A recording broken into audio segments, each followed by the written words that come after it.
Hi ഇസ്മി friends, എല്ലാവർക്കും black ഡബ്ല്യൂഡി ചാനലിൻ്റെ പുതിയ വീഡിയോയിലേക്ക് സ്വാഗതം. എന്തുണ്ട് വിശേഷങ്ങൾ? എല്ലാവർക്കും സുഖമല്ലേ? എല്ലാവരും ഹാപ്പിയല്ലേ? ഹാപ്പി ആയിട്ടിരിക്കുക. Anything happen life first common on always പോസിറ്റീവായി.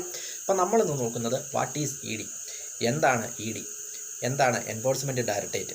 അപ്പോൾ അതിനെക്കുറിച്ചാണ് നമ്മൾ നോക്കുന്നത്. ഇ ഡി, എൻഫോഴ്സ്മെൻറ്റ് ഡയറക്ടറേറ്റ്, ഇന്ത്യയിലെ സാമ്പത്തിക നിയമങ്ങൾ നടപ്പിലാക്കുന്നതിനും സാമ്പത്തിക ക്രമക്കേടുകൾക്കെതിരെ പോരാടുന്നതിനും ഉത്തരവാദിത്തമുള്ള ഒരു ആഭ്യന്തര നിയമനിർവഹണ ഏജൻസിയും സാമ്പത്തിക രഹസ്യാന്വേഷണ ഏജൻസിയുമാണ് ഇ ഡി അല്ലെങ്കിൽ എൻഫോഴ്സ്മെൻറ്റ് ഡയറക്ടറേറ്റ്.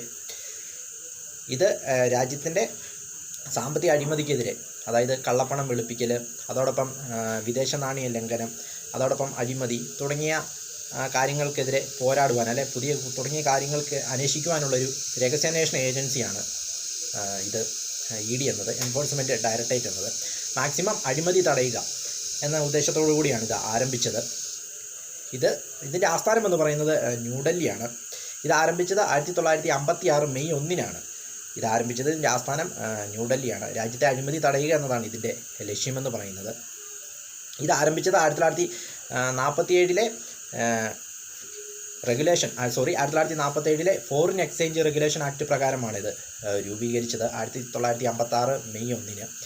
ആദ്യം ഇത് രൂപീകരിക്കുമ്പോൾ എൻഫോഴ്സ്മെൻറ്റ് യൂണിയൻ എന്നായിരുന്നു ഇതിൻ്റെ പേര്. പിന്നീട് ഒരു വർഷത്തിന് ശേഷം, അതായത് 1957 ഇതിൻ്റെ പേര് എൻഫോഴ്സ്മെൻറ്റ് ഡയറക്ടറേറ്റ് എന്നാക്കി മാറ്റി. അപ്പോൾ രാജ്യത്തെ അഴിമതി തടഞ്ഞുകൊണ്ട്, അല്ലെങ്കിൽ അങ്ങനെയുള്ള കാര്യങ്ങൾ, സാമ്പത്തികമായ ക്രമക്കേടുകളൊക്കെ തടയുക എന്നും അങ്ങനെയുള്ള കുറ്റകൃത്യങ്ങളെ പുറത്തു കൊണ്ടുവരിക എന്നതുമാണ് ഇവരുടെ ഉത്തരവാദിത്തം, അല്ലെങ്കിൽ ഇവർക്കുള്ള ചുമതല എന്നത്. ഇത് ഇന്ത്യ ഗവൺമെൻറ്റിൻ്റെ ധനകാര്യ മന്ത്രാലയത്തിൻ്റെ റവന്യൂ വകുപ്പിൻ്റെ ഭാഗമായിട്ടാണ് ഇത് വരുന്നത്, എൻഫോഴ്സ്മെൻറ്റ് ഡയറക്ടറേറ്റ് എന്നത്. വീഡിയോ ഇഷ്ടപ്പെടാൻ ലൈക്ക് ചെയ്യുക, ഷെയർ ചെയ്യുക, കമൻറ്റ് ചെയ്യുക, സബ്സ്ക്രൈബ് ചെയ്യുക. വീണ്ടും പുതിയ വീഡിയോ കാണാം. അതുവരെയും ടേക്ക് കെയർ, ബൈ.